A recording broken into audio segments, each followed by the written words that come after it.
sides are the same, and the perpendicular altitude, the altitude that comes down, does what to the base? Bisects it. Okay. So it's going to bisect the base of 8, so 4 and 4. We gave you an angle, okay, so that you can figure out your one right angle. You can figure out tangent. You need to find the altitude. And did it say where to round? No. So wherever you rounded, 3 decimals, as usual, like if you can remember the 3 decimal rule, that's fine. Sometimes it says where to round these guys, and sometimes not. Okay. Angle of depression. Remember, an angle of depression, your triangle would go here. I want to know how high, how far down this is. If this is my angle of depression, it is also my angle of elevation. So put it inside your triangle and find that. Stop me if you have any questions. Yes. It doesn't tell you just the normal thing would go to would be 3 decimals. 3 decimals. Yeah, 3 decimals. We try to keep precalch to 3 decimals. We make it a little bit more exact that way. You found it? Okay. All right.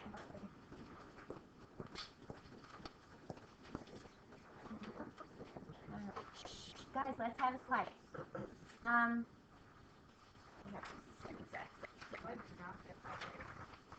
So the front of an A frame, you make like an A shape.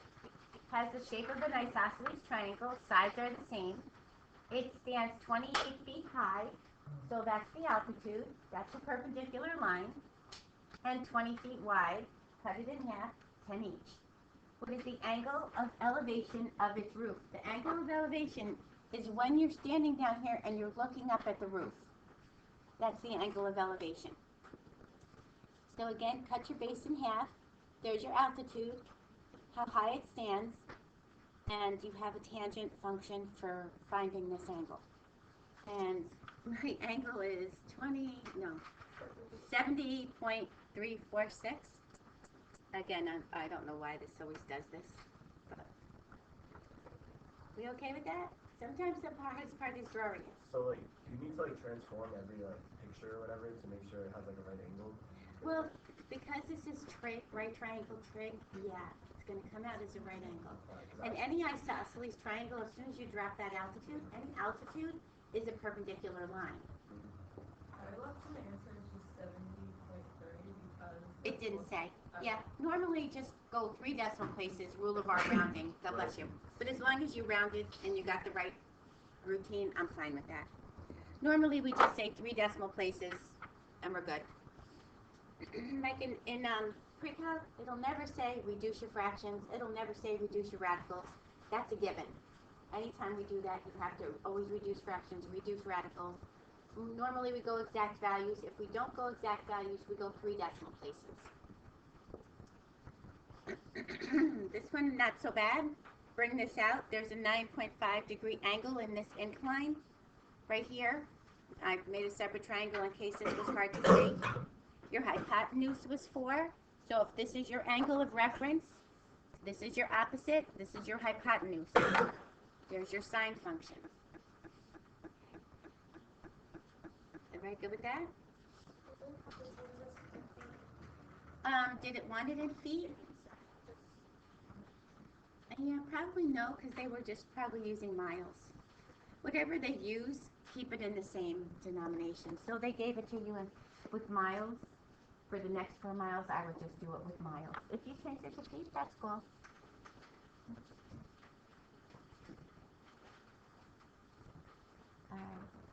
These are the tougher ones. Yeah, but we're making this a lot easier than your algebra 2. Your algebra 2, we did law of sines, unless you didn't do law of sines. We always did law of sines to find the similar part. But this is the same one we did yesterday. Was how far away you were from the building with the smokestack. It's just reversed. It's now on the ground instead of the difference in the smokestack. So remember, these are going to be right triangles. We're doing right triangle trig. So you can see that we have 2 right triangles, one big one here. Here's your big one. And then here's your small one. remember your angle of depression is the same as your angle of elevation. So if you have two angles, 6.5 and 4 degrees, the smaller one, when you're closer to, well, if you're closer to this, you have to look up sharper. If you're further away, you're looking up more gradual. So the smaller one is going to be over here. The larger one is going to be in here. So it's kind of like if you picture yourself looking, pick a point on the ceiling, look straight up. If you moved back, doesn't your angle get a little less? Because now you have a little more distance, more gradual. So this is your smaller angle for this one. So it almost touches that line. This is your bigger angle for this one. And draw your triangles separate if you need to. Here's a 350. That stays constant with the 6.5. And we got to find this piece. And then here's the big one, 350. Your lighthouse makes a right angle. We have to assume that it's standing straight, nice and tall. And this is your 4. And so you want to find this guy. When you do, this is the y, this is the x. You're just going to take the difference and get this piece right there. You're using two tangent functions, just like we did yesterday. Only yesterday, instead of on the ground, we had it vertically on the smokestack. Set up your two tangents, and then just subtract them at the end. Try not to round to the end. This rounding wouldn't bother you because you're only subtracting, and that's not going to change your decimal. But try just to kind of label it and then write what you're going to do. In my case, in this one, I would have subtracted this. This one, I called it a little differently. I called that the z, that the x, that the y. Whatever you want to call it. You got two triangles. They're nested. You did nested right triangles, right? Nested, when they were nested. I have never heard that. Like, Yeah, I've never heard of it. you did this. I don't think anyone called it. Nested in geometry, you did. You had like one big right triangle and then had to find like side to the hypotenuse and the side to the hypotenuse. Probably. I don't remember. Maybe you guys call, maybe they called it something different. In Common Core sometimes uses different words. They use different words than we used previously. Freshman year is a blur. Well, that must be the last. Is that the last one? Yeah. Okay. Do you have any questions on